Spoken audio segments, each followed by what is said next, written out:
Nagbabalik po tayo, no? Andito po tayo with Doc JM. We're talking about diabetes. Ayan, alam po natin na ang diabetes halos marami tayong mga taong kakilala may diabetes. Now, ngayon, Doc, pag-usapan po natin to.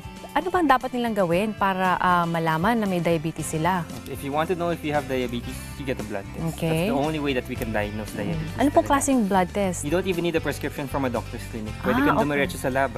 Mag-fasting ka lang for 8 to 10 hours. No food, no drink for 8 to 10 hours. Kahit overnight tubig. fast, not even water.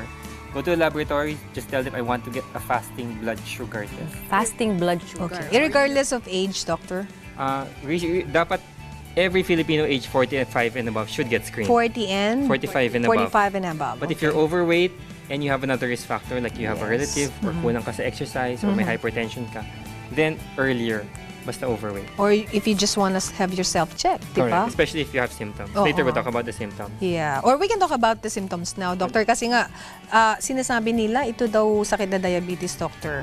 Wala nga simptomas na ibinibigay on early stage. Totoo yun, doc? Tapos ko din kanina. So, you Opo. get a fasting blood sugar test. Alright, okay. Go ahead. 126 and above is our cutoff. 126 diabetes. and above. So, if you get a fasting blood sugar, 130, 140, siguro ulitin mo on a separate day. Kaya kung sobrang taas, 200, 300, go to your doctor na. Eh, doc, yung iba hindi sila nakakapag-fasting. Nagpapacheck sila ng blood. Is that accurate as well? Mas marami kang mapipick up na may diabetes if you do the fasting test. Okay. It's a more sensitive test. Okay. So, yung confirmation mas okay, mas sigurado. If you want to ask about the symptoms, Yes, ang yes, problema sa doctor. diabetes, the symptoms come later on na. Okay. Pag mataas na yung sugar. And by that time, nag-umpisa na yung mga organ damage. Dako? Kaya dapat habang wala ka pang naramdaman, magpa-testing ka na eh. Pwede kayang yung symptoms na ibinibigay because of the organ damage already, doc? Pwede. Pwede. But earlier on, you can get symptoms like frequent urination, ihi ka ng ihi. Okay. Kasi itong asukal na umikot sa dugo, walang ibang mapuntahan, lalabas lang sa ihi. Okay. Paglabas niya sa ihi, maghahatak siya ng tubig. So, ihi ng ihi mga diabetic patients. Dahil ihi sila ng ihi, uhaw na uhaw sila, inom sila ng inom. Okay. Then they eat a lot, they're always hungry kasi nga hindi magamit yung energy. Right. Feeling ng katawan lang, hindi sila kumakain. So they're always hungry. And yet they lose weight. Kain sila ng kain, pero nangangayaya. Iba lumalabo na yung mata. Napapagod daw sila, doc? Mabilis mapagod. Nagmamanhid. Nagmamanhid Oo. na yung mga daliri. So yung pagmamanhid, medyo nag-uumpisa na yung mga complication. Nasisira na yung mga nerve. Later on, if you have the other complications na chest pain, mabilis mapagod, hinihingal na kasi Yan. may barado na yung mga ugat papunta sa puso, blurry na ang vision, Naku. halos mabubulag na. Pwede high risk for cataract. ikabulag daw yan, doc, no? The number one cause of blindness in adults is diabetes mellitus. Kaya Wait, tanong ko lang kasi I always wondered why the sugar affects the eyes. Ano bang nagagawa ng sugar? Bakit nagkakaroon? Kasi ang dami ko nga naririnig na nabubulag because of diabetes. Paano nasisira nitong ating mga paningin? the excess sugar in your blood is an inflammatory state. It causes inflammation in the small blood vessels. Pamamaga, doc. Nagmamaga sila. Okay. In the small blood vessels and the large blood vessels. Okay. So yung small blood vessels, sa mata, sa kidneys, sa nerves, nasisira. Okay. Kasi ini-inflame nila. Ganun ba yun, doc? Okay. It's actually So, very complex biochemical processes there. Just to keep it simple, it's an inflammatory process. So it causes inflammation in the small blood vessels and affects the vascular. naririnig ko, Nagbabara yung mga nagba-burst din daw. Ganon, doc? Okay. So- Kasi may narinig ko kung sa likod ng mata, nagba-burst daw yung mga... So, pag ang natural tendency ng mata, pag nagkukulang yung blood vessels na nasa likod niya, so kulang yung blood flow niya, no? Gagawa siya ng mga new blood vessels. Okay. Okay, that's the natural way of the body. process. Protects against lacking blood. Okay. Okay, pag kulang yung blood na pumapasok dahil barado na, gagawa ng bagong blood vessels. And these new blood vessels are very fragile. Okay. So they pop easily. So, anong nararamdaman usually nila, Doc? Masakit ba yan? Pumipintik-pintik? May ulap? So, anong nararamdaman so, nila? blurriness and yun nga, may mga ulap-ulap, tama. May floaters ba tawag doon, Doc? Minsan floaters. So minsan pag may mga edema sa loob, pwede magka-float. Ayan. Isa pang nakakatakot na naririnig ko rin, Dr. Ruby, sa mga taong may diabetes. Yung pagkatakot kanila na magkasugat sila because hindi daw nagaling. Okay. What happens naman? Bakit naman hindi gumagaling yung mga sugat ng So diabetic? aside from blocking the small blood vessels in the eyes, kidneys, and nerves, it also blocks the big blood vessels in your heart, Okay. your brain, and your legs. So yung mga blood vessels papunta sa paa mo, yung nadadala ng oxygen tsaka pagkain para gumaling yung mga sugat, hindi nakakarating yung oxygen tsaka pagkain kasi barado na yung mga ugat. It's one of the later complications. So, hindi porket nagkasugat ka tapos gumaling, wala kang diabetes. Maraming pasyenteng ganyan in denial. So, Yes. taas na blood sugar ko, 250, pero hindi ako naniniwala dyan kasi nagkasugat ako last Gumaling naman. eh. Yes, oo. Huwag mo na hintayin na sa point na hindi na gumagaling yung paa mo. So, pwedeng gumagaling muna siya, tapos eventually, pag hindi ka tumigil at It will controlled take pa years rin.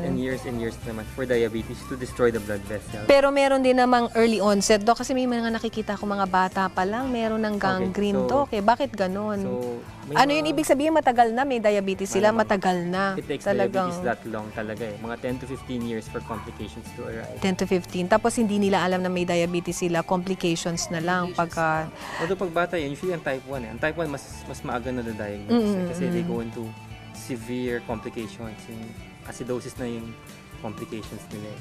Doktor, Pag sabi type 1, anong age sabi mong mga bata? How young to? So there are generally different types of diabetes. Type 1 is the one that occurs in young patients.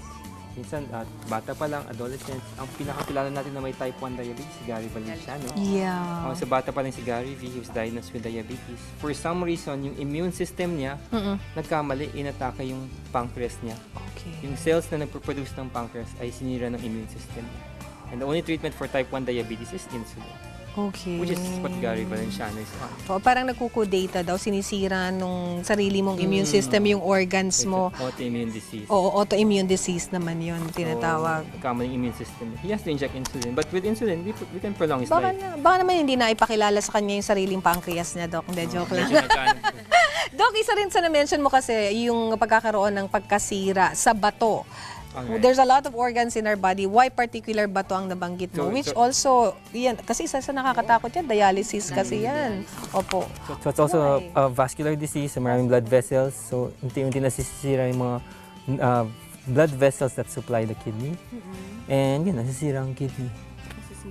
Isa rin sa problema, lalo na sa mga kalalakihan, Dok, di ba may problema rin sila pagka diabetes sila, pagka uncontrolled. Ano nga yun, Dok? So maraming erectile dysfunction. Oo, marami, no? Not even not Pwede just bang- erectile dysfunction. Low testosterone is also a complication. Yung pwede silang hindi magkaroon ng babies, makapag-produce. Pag low testosterone, decrease libido, decrease sperm production, and they also get Okay. erectile dysfunction. Okay. So sexual function, not just in males, pati females have sexual dysfunction also. Wow. And those are mga complications na yun on the late stages. Diabetes complications usually come 10 to 15 years from diagnosis, assuming you're diagnosed early. But the problem is a lot of people are walking around not knowing they have diabetes. And by the time they get diagnosed, nag-uumpisa na yung mga complications nila. So that means they've been diabetic for baka a little less than 10 years before they found out na mataas. Okay. So when we look at their eyes, nagkakaroon ng new blood vessels na sa mata nila. When we get their kidney test, mataas na yung kidney test. So, When we complete. check their blood vessels, nagbabara na. So, Nako. ang importante talaga early detection so that we can Yes. prevent the complications of diabetes. So, isa rin para sa kaalaman ng ating mga televiewers, yung pong pagkakaroon ng complications sa katawan, which, as I've mentioned kanina, pwedeng mag-lead sa cause ng death ng mga tao. Pwede ba siyang maging irreversible? For example, in the eyes, lumabo na yung mata mo, nagkaroon na ng problema sa mata mo. Yes. Pagka na-control mo ba yung diabetes mo, pwede bang bumalik ulit sa normal yung Unfortunately, pagiging... the complications in the eyes are mostly not reversible. Okay. so Hindi na maibabalik. Some doctors would do laser treatment. It will just prevent progression. Okay. Although there are new therapies coming out, anti-VEGF agents, ini-inject sa mata monthly, that hope na gaganda ang vision, but they're very expensive at this time. Yeah, very expensive. Tsaka hindi lang siya one-time treatment. I've heard about it. Correct. Parang, maraming beses para lang talaga matulungan makontrol yung paglala or pagkawala ng paningin ng isang pasyente. Nag-i-improve yung vision. Okay. Malay Yes, natin baka para- balang araw magmura din, no?